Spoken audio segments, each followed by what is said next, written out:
नमस्कार दोस्तों, स्वागत है आपका। आज हम एक कहानी देखने वाले हैं। ये जो कहानी है वो इतनी ज़्यादा हमें सीख देने वाली है या फिर इतनी ज़्यादा हमें प्रेरणा देने वाली है कि ज़िंदगी में हमेशा ये हमें मुझे लगता है कि हम भूल नहीं सकेंगे। ये ऐसी कहानी है। ये जो कहानी है वो है मालती जी की।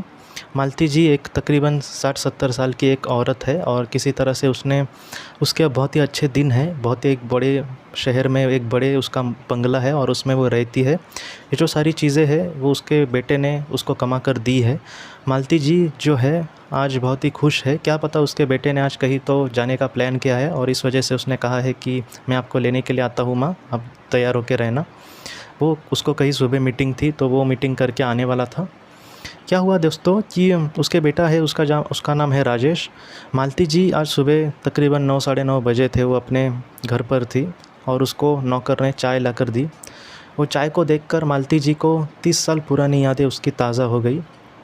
क्या हुआ था 30 साल पहले, ये जो लड़का है उसका वो तकरीबन 14-15 साल का होगा उस वक्त। और उस वक्त मालती जी वो बेचारा पढ़ रहा था उस वक्त मालती जी के जो हस्बैंड थे, मतलब राजेश के जो पिता थे, वो इस दुनिया से चले गए। उनको बहुत ही कर्ज़ा हुआ था और वो एक शेतकरी थे, एक किसान थे, तो इस वजह से वो कर्ज़ा वगैरह उनको ज़्यादा हुआ और उस वक्त अकाल वगैरह पड़ा। इस वजह से उनको खेती से कुछ भी नहीं मिला और इस वजह से उन्होंने आत्महत्या कर ली। उनको बहुत ही कर्ज़ा हुआ था, कर्ज़ के वजह से उन्होंने आत्महत्या कर ली। लेकिन मालती जी के सामने भी वो चॉइस थी कि वो इस दुनिया अपने आप को ख़त्म कर दे, लेकिन उसने यही सोचा कि मैं किसी तरह से अपनी ज़िंदगी ख़त्म कर सकती हूँ, लेकिन मेरे बेटे का क्या होगा आगे, इसको तो कोई संभाल लेगा नहीं। तो उसने यही सोचा कि उसके सामने जो भी काम आएगा वो करेगी। उस गांव में एक साहूकार था, बहुत ही बुरा इंसान था वो। उसके पास बहुत ही ऐसे नौकर चाकर थे। तो मालती जी ने उससे ये कहा कि मैं तुम्हारे यहाँ पर काम करती हूँ, तुम मुझे जब तक मेरा कर्ज़ा पूरा नहीं होता तब तक मुझे 1 रुपया मत देना, सिर्फ 2 वक्त की रोटी देना मुझे और मेरे बेटे को। मेरे बेटे को तुम खाना देना, मुझे ना भी दे तो मैं अपने बेटे के से कुछ खा लूँगी, लेकिन मुझे कृपया मदद करना, क्योंकि ऐसे वक्त में, ऐसे हालत में मैं कुछ नहीं कर सकती। लेकिन उस साहूकार ने भी कहा ठीक है, क्योंकि एक मुफ्त का उसको मज़दूर मिला। तकरीबन ये बेटा जो था वो उस वक्त पढ़ रहा था, तो इस वजह से उस बेटे ने भी अपने हिसाब से उस माँ को मदद की। लेकिन ये जो माँ थी उसको एक ज़मीन दी गई और वहाँ पर कहा गया कि यहाँ पर सारी चीज़ें हैं या फिर तुम यहाँ पर मज़दूरी करोगी, और उसको जो भी काम दिया जाता उस ज़मीन में वो करती थी। धीरे धीरे उसका जो बेटा था वो स्कूल उसकी ख़त्म हो गई, वो कॉलेज जाने लगा, कॉलेज भी उसने वहाँ पर ख़त्म किया। उसको एक कोई बड़ा कोर्स करना था, तो मालती जी ने फिर से उस साहूकार से कुछ कर्ज़ा वगैरह लिया। उसने यही कहा कि मैं तुम्हारे यहाँ पर काम करती हूँ, सिर्फ मेरे बेटे के मन में जो चीज़ें हैं उसको जो पढ़ना है वो पढ़ने के लिए आप मुझे मदद करो। साहूकार ने भी कहा ठीक है, क्योंकि उसको पता चला था कि ये बहुत ही वफ़ादार इंसान है या फिर ये जो भी कहा है वो ठीक से काम करती है, तो इस वजह से उसने भी ज़्यादा आड़े टेढ़ा कुछ नहीं लिया। तो उसने कहा ठीक है, जितने पैसे उसको कुछ चाहिए थे उसने दिए। जो राजेश था वो शहर गया। वो किसी तरह से शहर पे जाकर, उसको पता था कि उसका जो कोर्स है वो इस पैसे में नहीं होगा या फिर उसका जो रहने का या फिर खाने का खर्चा था वो भी उससे नहीं निकलता था। तो इसने भी एक सोचा कि मैं यहाँ पे काम करके कुछ पार्ट टाइम जॉब कर लेता हूँ। तो वो होटल में भी वहाँ पर काम करता था और किसी तरह से उसने सारी चीज़ें की। धीरे धीरे राजेश ने BMS का कोई बिज़नेस का कोई बहुत ही बड़ा कोर्स किया और उसको कुछ ऐसे भी लोग मिले ऐसे वक्त में जिन्होंने उसको बहुत मदद की। उसके प्लान्स वगैरह उसके पास थे बिज़नेस की, तो कुछ लोगों ने उसको स्पॉन्सरशिप दी, उसके कंपनी में इन्वेस्ट की।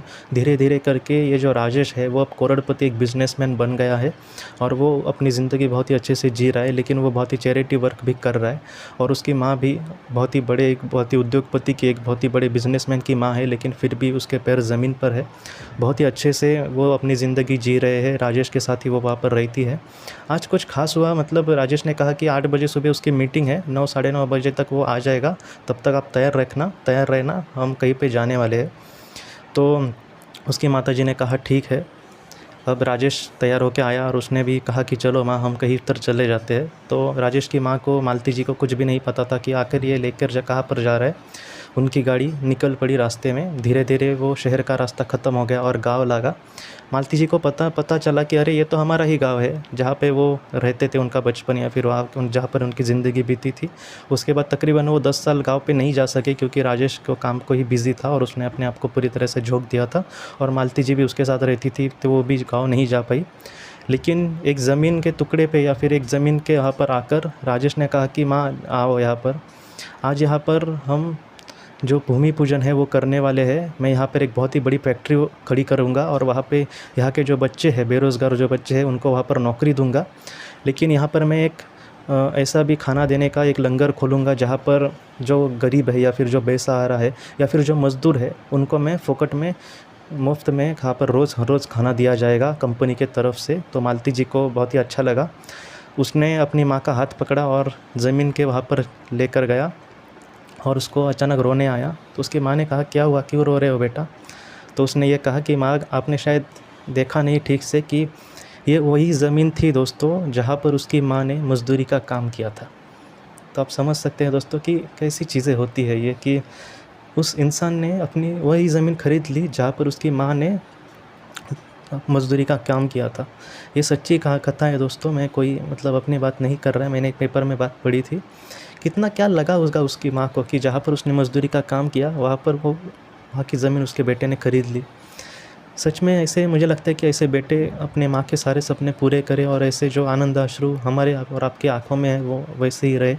और उसको खुशी का उसके ठिकाना नहीं था। और सबसे बड़ी बात कि वो वहाँ पर एक कंपनी खोलने वाला था जिसकी मदद मिल सकती थी वहाँ के बेरोज़गार लोगों को, जो खामखा मतलब शहर में जाते थे छोटी मोटी नौकरी करने।